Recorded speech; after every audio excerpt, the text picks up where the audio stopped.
शख्सियत में आपका स्वागत है। मैं हूँ समीना। नमस्कार, आदाब। सलाम तेरे अज़्म को करेंगे साथ आसमां, ज़मीं से एक उड़ान भर बुलंदियों पे छाए जा। और ऐसा ही अज़्म रहा उनका जिन्होंने कव्वाली, जिसे महफ़िल समा भी कहते हैं, को हर ख़ास व आम में मकबूल करने में एक अहम रोल निभाया है। जिन्होंने नुसरत फ़तेह अली ख़ान साहब के बाद इस रंग को ज़िंदा रखने में, उसमें नए तजर्बे कर अपना एक अलग मकाम बनाया।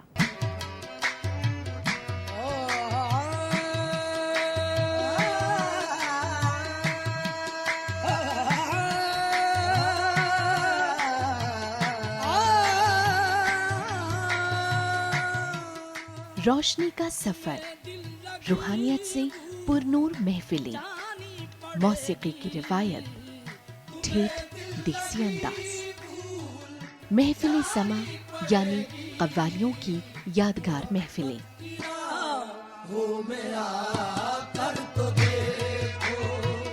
और उसमें बात उसकी जो है एक रोशनी की मानंद। और जब जिक्र हो ऐसी महफिलों का तो याद आ जाते हैं नुसरत फ़तेह अली खान।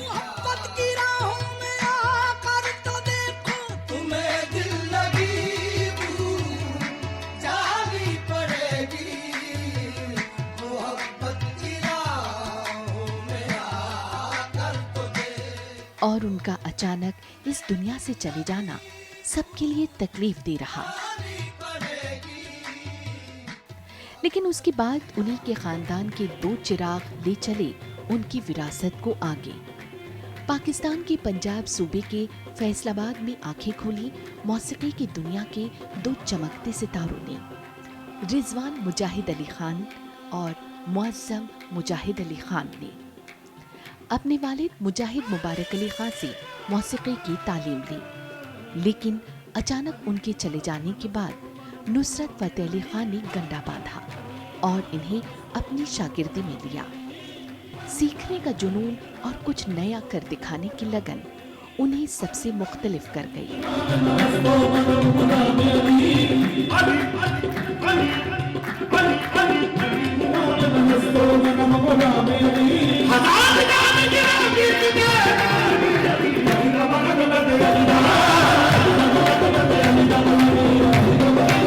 रिजवान मुअज़्ज़म ने कव्वाली जैसी खास विधा को हर खास व आम में मकबूल करने में कोई कसर नहीं छोड़ी।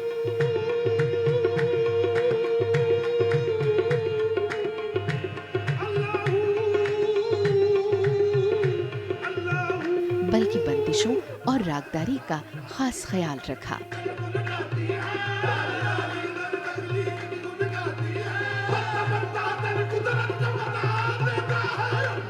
देश विदेश में अपने फन का मुजाहिरा कर चुके रिजवान मुअज़्ज़म मौसीकी के आसमान पर दो ताबिंदा सितारे हैं।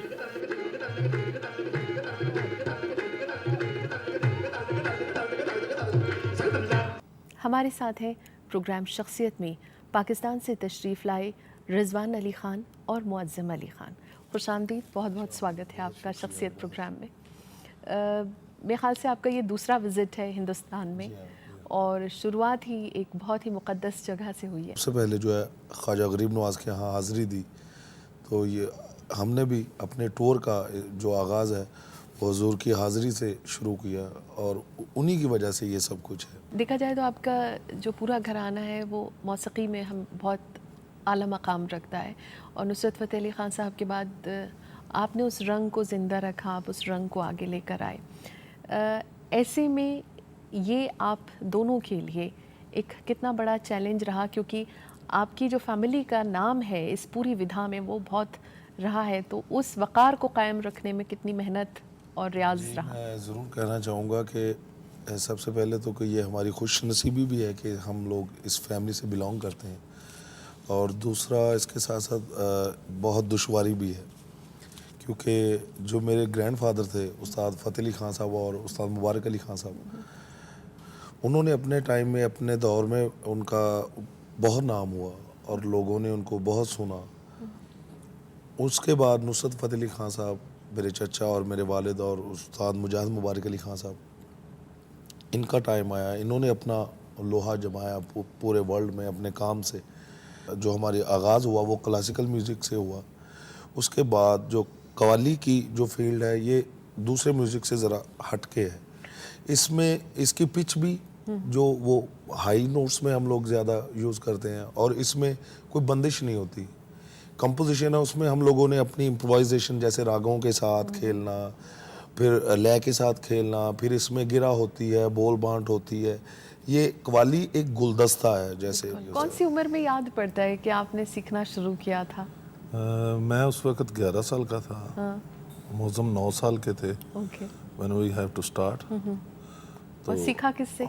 अपने फादर पहले हमने अपने वालिद साहब वालिद साहब से सीखा।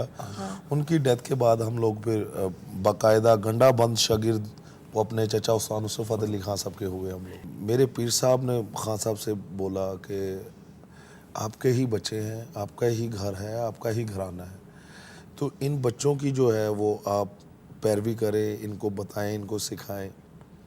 तो मेरी एज उस वक्त तकरीबन 14 साल की थी, रिजवान 16 साल के थे। तो खान साहब ने कहा कि ठीक है मुझे सुनवाओ इनको। तो हम शुरू हो गए।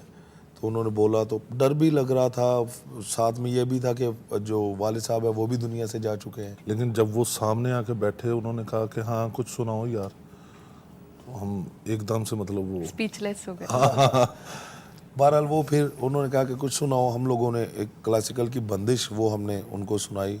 रो रहे थे तो वो बड़ा खुश हुए और दुआएं दी हमें। उन्होंने कहा हाँ बिल्कुल मैं इनको शागिर्द करूँगा, इन बच्चों में वो टैलेंट है। फिर उन्होंने हमें शागिर्द किया, फिर अपने साथ ले गए लाहौर, हम उनके साथ रहे। पहली मरतबा जब उनके साथ रहे तो तकरीबन 1 माह हमारा ऐसा उनके साथ गुजरा कि ना वो खुद सोए ना हम सोए, सिखाते रहे हमें। फिर उसके बाद 1 माह के बाद मुझे बोला उन्होंने कि चलो यार ऐसा करो अपनी वालदा से भी मिल के आओ। तो उसके बाद हम लोग वापस आ गए। तो 1-2 दिन के बाद खान साहब का फ़ोन आया, मैंने अटेंड किया और मुझे एकदम से पता नहीं चला कि खान साहब बोल रहे हैं। मैंने पूछा कौन, कहते कि पंजाबी में, ओ यार मैं नुसरत खां बोल रहे हैं। तो मैं एकदम से मेरा जिस्म कांपना शुरू हो गया। मैंने कहा जी खान साहब। कहते हैं कि ओ यार मैं उदास हो गए यार, तुसी आ जाओ मेरे को, वापस आ जाओ। कुछ सुना दीजिए अब हम लोगों को, इतनी बात उनकी की तो। जी ज़रूर। तेरे ही नाम से हर इब्तदा है, तेरे ही नाम तक हर इंतहा है।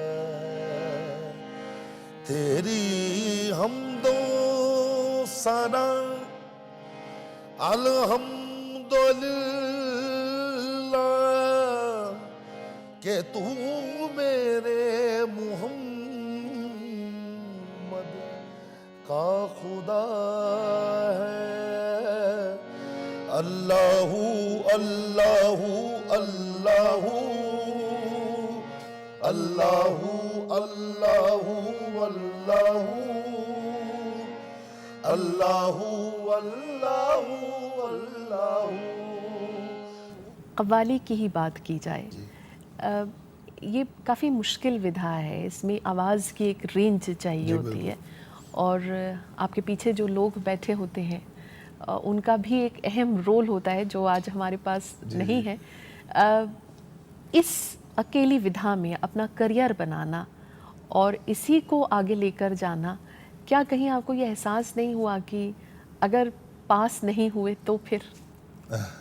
नहीं ऐसा नहीं, क्योंकि कव्वाली वाकई में एक मुश्किल फील्ड है म्यूज़िक में।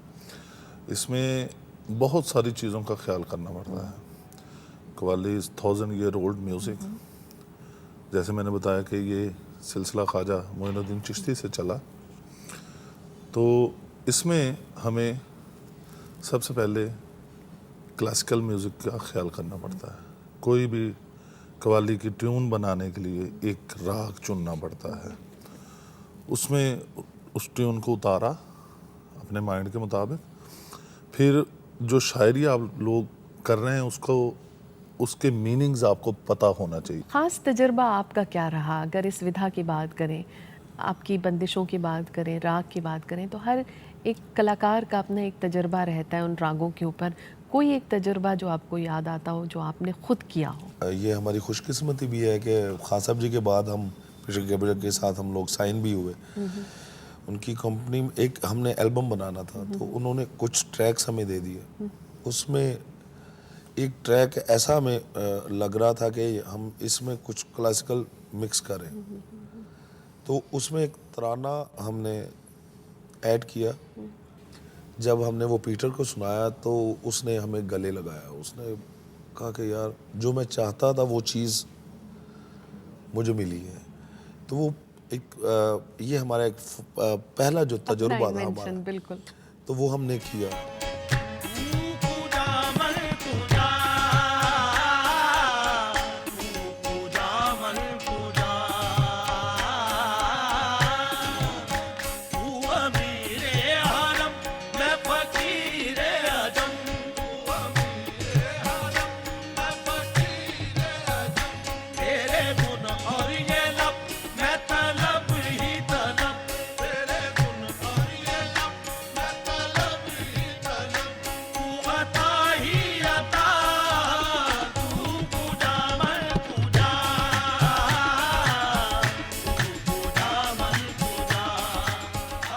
आपके कुछ अपने हैं जिन्होंने अपनी राय का इजहार किया आपके लिए, आइए देखते हैं उनका क्या कहना रहा।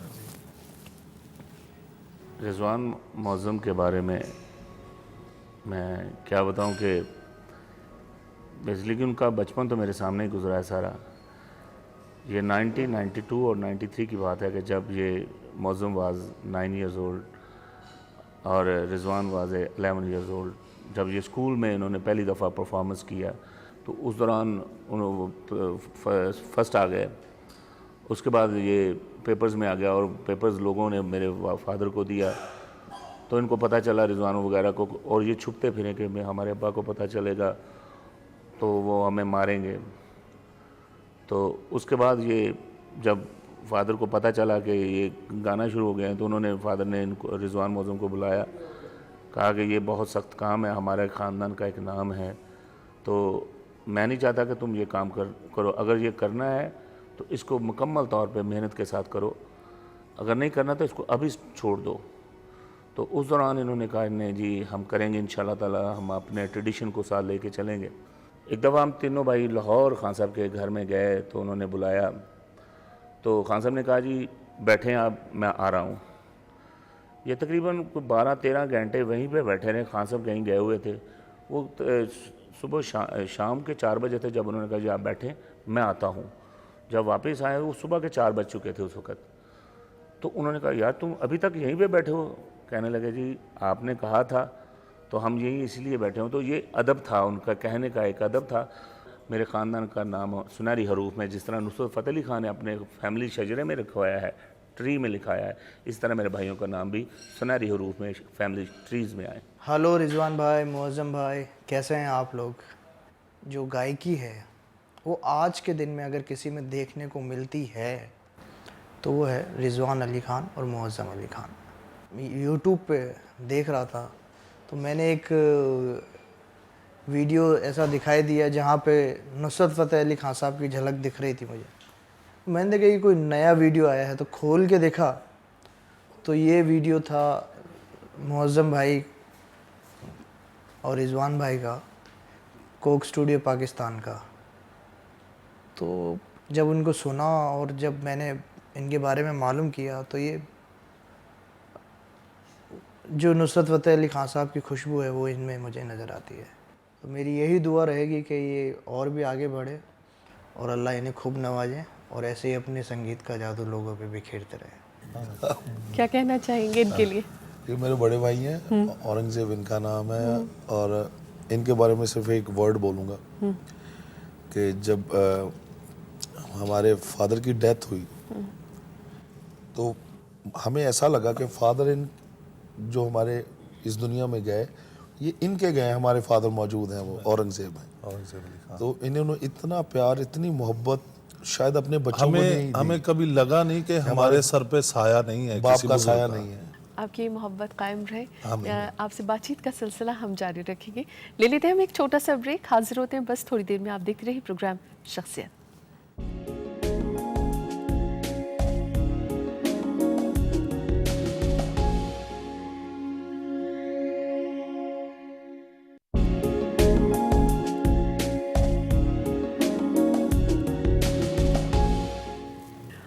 और ब्रेक के बाद शख्सियत में आपका एक बार फिर स्वागत है। हमारे साथ आज हैं पाकिस्तान से तशरीफ़ लाए रिजवान अली ख़ान और मुअज़्ज़म अली ख़ान। रिजवान और मुअज़्ज़म, अगर आपसे कोक स्टूडियो के परफॉर्मेंस की बात की जाए, ये एक बहुत अच्छा प्लेटफॉर्म है यंग आर्टिस्ट के लिए भी और बड़े आर्टिस्ट के लिए भी। वहाँ बहुत से लोग आकर परफॉर्म करते हैं। आपका वहाँ एक्सपीरियंस कैसा रहा जब आपने वहाँ परफॉर्म किया था? फ्यूजन जो हमने कोक स्टूडियो में किया है, यंग जनरेशन जो कव्वाली से थोड़ा दूर हो रही थी, उनको कव्वाली की तरफ खींचने के लिए हम लोगों ने ये किया और वो हमारा तजर्बा काफ़ी हद तक कामयाब हुआ है। पंजाबी कलाम कोई सुनना चाहें आपसे जिसमें इश्किया कलाम का की आमेज़श भी हो? नी सैयो असा नैना दे आखे लगे, नी सैयो असा नैना दे आखे लगे, नैना दे आखे लगे।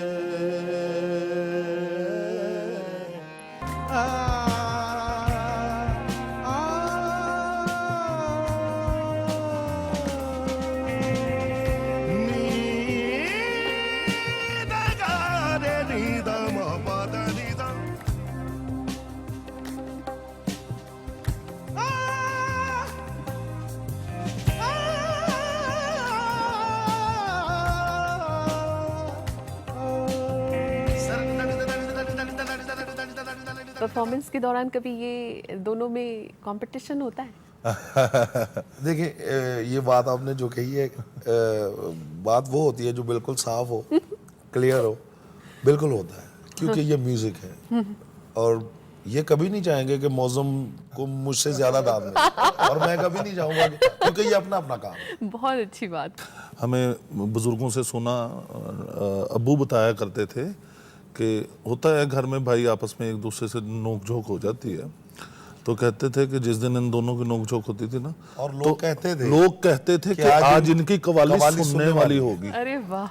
कि ये अपना आपस में झगड़ते नहीं थे, लेकिन वो अपना जो गुस्सा गुस्सा वो कव्वाली में म्यूजिक में निकालना कि आज मैंने इसको कुछ नहीं करना। हाँ, तो सम टाइम किसका ऐसा रियाज ज्यादा पक्का। और ये हकीकत है कि हम घर में भी इकट्ठे रियाज करते हैं, लेकिन ऐसा भी है कि ये मुझसे अलग होकर रियाज करते हैं और मैं इनसे अलग होकर करता हूँ, ऐसा भी है। ये बहुत बढ़िया, अपना है, बहुत अच्छी बात है। अपना ये कंपटीशन तो रहना चाहिए, तभी मजा आता है बिल्कुल परफॉर्मेंस रहना में। चाहिए। थोड़ा सा एक लाइन हम लोगों के लिए। जी जरूर।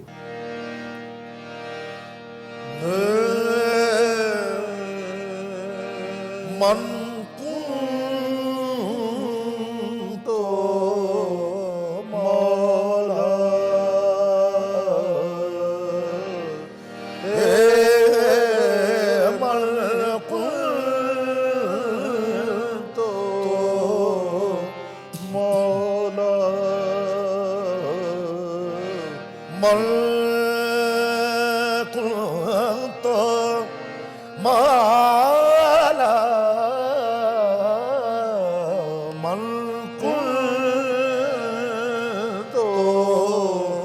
मौला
कुछ और हैं आपके अपने जिन्होंने अपनी राय का इजहार किया, ये देखते हैं उनका क्या कहना रहा।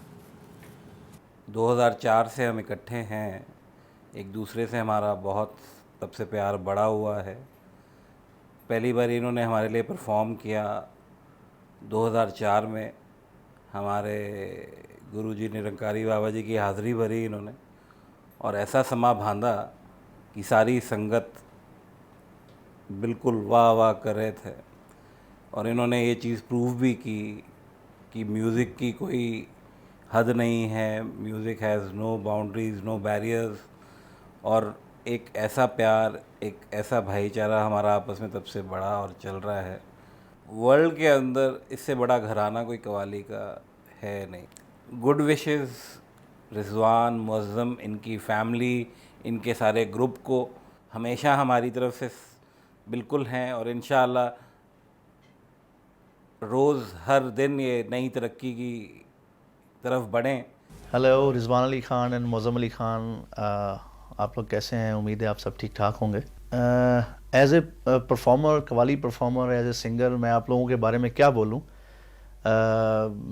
सिंस 8 ईयर से आप लोगों से जुड़ा हुआ हूँ, और उससे पहले भी उस्ताद नुसरत अली ख़ान साहब की फैमिली से को जानता हूँ। उसी शहर में फैसलाबाद पाकिस्तान से ताल्लुक़ है, और आप लोगों से मेरा जो ताल्लुक़ बिल्कुल लाइक अ फैमिली की तरह है।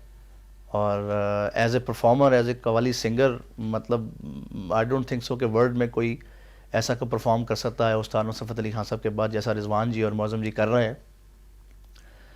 कव्वाली की ट्रेडिशन को, सूफ़ी कव्वाली की ट्रेडिशन को, सूफ़ी म्यूज़िक की ट्रेडिशन को, अपने आबा व अजदाद फ़तेह अली मुबारक अली की ट्रेडिशन को लेके चले हुए हैं पूरी दुनिया में। तो मेरे तो फेवरेट हैं, और मैं बीइंग ए लिसनर, मैं फ़ैन भी हूँ बहुत, ख़ान साहब रिजवान जी का, ख़ान साहब मुअज़्ज़म जी का। और दुनिया में कई जगह ऐसा हुआ है कि मुअज़्ज़म अली ख़ान साहब को, रिजवान अली ख़ान साहब को मिनी नुसरत का ख़िताब भी मिला। लोगों ने बहुत अप्रिशिएट किया, और इवन कि ये भी बोला कि हमने एक ख़ान साहब नुसरत अली ख़ान साहब की ज़िंदगी के बाद, उनकी डेथ के बाद, अगर हमने नुसरत अली ख़ान साहब का टेस्ट लिया तो वो मुअज़्ज़म अली ख़ान में से लिया। जर्नलिस्ट थे, वो इंटरव्यू करने के लिए आ गए, तो वो मुअज़्ज़म अली ख़ान का इंटरव्यू करते करते उनको पुकार रहे हैं कि आपको तो मुअज़्ज़म अली ख़ान की बजाय मुझे को नुसरत ख़ान कहना चाहिए। तो इस बारे में मुअज़्ज़म अली ख़ान हंस पड़े, और उन्होंने बोला कि आपकी बात बिल्कुल ठीक है, लेकिन अगर मुशाहबत है नुसरत फ़तेह अली ख़ान साहब से, या स्टाइल वैसा है, लेकिन मैं समझता हूँ, ये मुझे उनकी बात बहुत बढ़िया लगी, जिसको मैं बहुत अप्रिशिएट करता हूँ, और दुनिया भी अप्रिशिएट करती है, कि उन्होंने बोला कि अगर हम काम में भी नुसरत जी की तरह दिखें तो ये हमारे लिए एक बहुत ही एजाज़ की और ऑनर की बात होगी।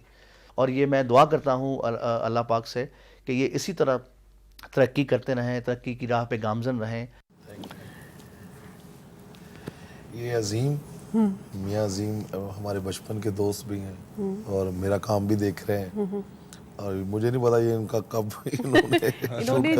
इन्होंने जो एक बहुत अच्छा वाक़या जो बयान किया, वो ये कि जब आपको ये कहा गया कि आप उनके जैसे हैं, तो आपने बहुत ही हम्बलनेस, लेकिन कहीं ना कहीं आपको लगता है कि आप उनमें और आप में कहीं कोई सिमिलैरिटी आती है? नहीं, मैं नहीं हो सकता, ऐसा नहीं, कभी भी नहीं हो सकता कि मैं खान साहब जी के, अब मेरे पास वर्ड नहीं है कि मैं उनसे इश्क करता हूँ।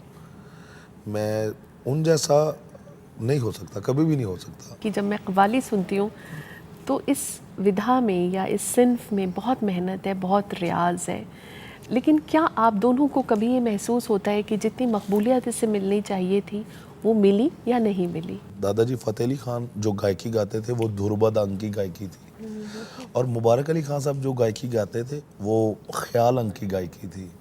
जब दोनों का तालमेल होता था तो उसका इफेक्ट जो पब्लिक पे आता था ना, वो ज़बरदस्त, वो बहुत ज़बरदस्त था। ये ज़रूरी है कि मतलब इसमें बड़ी स्ट्रगल, बड़ी मेहनत है, लेकिन उम्मीद का दामन कभी नहीं छोड़ना चाहिए। आसान नहीं है। ऑडियंस की अगर मैं बात करूं, अब चूंकि आपने यहाँ परफॉर्म किया है, और पाकिस्तान में तो आप करते ही रहते हैं, लेकिन हिंदुस्तान में आपका ये दूसरा, हमारी ऑडियंस कैसी है? कोई वर्ड नहीं है, इसमें कोई शक नहीं है। और ये भी मैं कहना चाहूँगा कि पाकिस्तान और इंडिया की ऑडियंस में कोई फ़र्क नहीं है। हाँ, ये ज़रूर है कि यहाँ पे जो हमें मोहब्बत मिल रही है, प्यार मिल रहा है, हमें ऐसा लग रहा है कि हम अपने घर में हैं, अपने पाकिस्तान में हैं। आप हमारी हिंदी फिल्में देखते हैं? बिल्कुल देखते हैं। कोई गीत अगर आप गुनगुनाना चाहें हमारे लिए? जी बिल्कुल। राहत भाई का एक सॉन्ग है, मुझे बहुत अच्छा लगता है, वो मैं थोड़ा सा। ताकते रहते तुझको सांझ सवेरे, नैनों में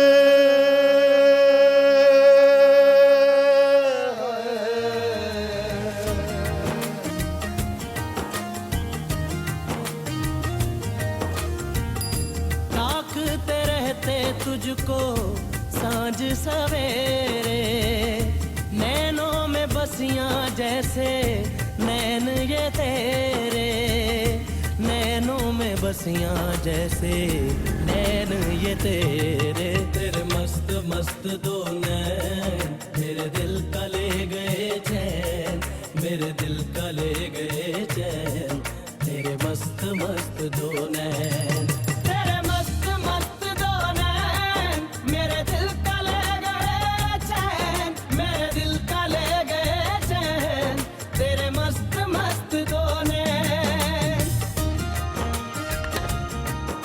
बहुत बहुत शुक्रिया आपका, आज आप हमारे बीच आए, इतना वक्त गुजारा, बहुत बहुत शुक्रिया। तो शख्सियत में आज फ़िलहाल इतना ही। एक और ताबिंदा सितारे के साथ आपसे होगी जल्द मुलाकात। इजाज़त दीजिए, नमस्कार, आदाब।